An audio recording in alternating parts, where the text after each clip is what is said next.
pessoal que tá assistindo nossos vídeos aqui no canal. Eu sou da Roça e eu sou fazer um desafio.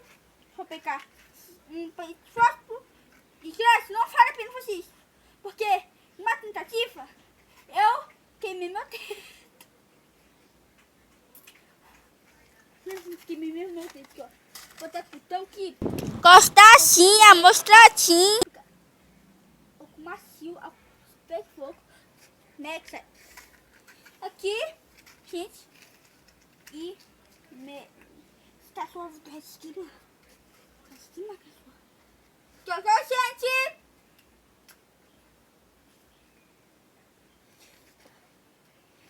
Mãe, esse cachorro aqui.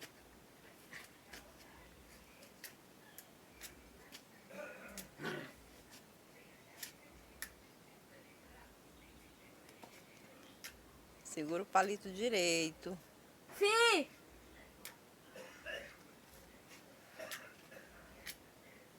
Eu tentei aqui.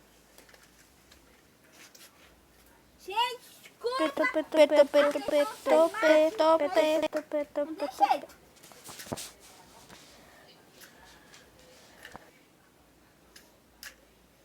Tem como não? Mãe, você taca ali. Vai. Quer?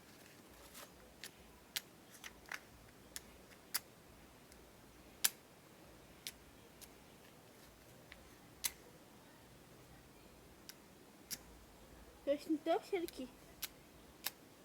Ó, viu? Assim.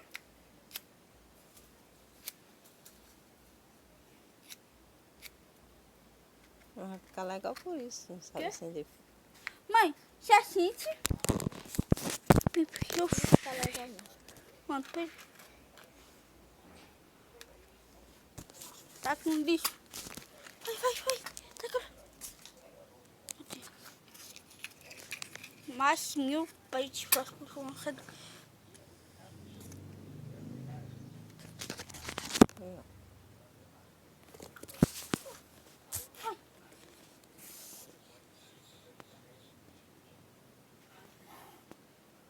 Olha.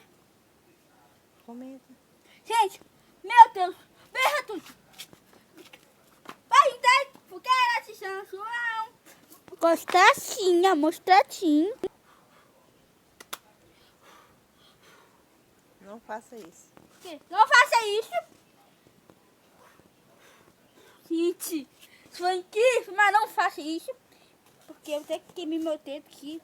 Uma tentativa de fazer isso, gente. Isso foi incrível. Mas não faça isso.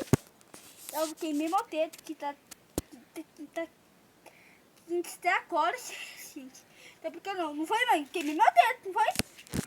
Essa é o que queimei meu dedo.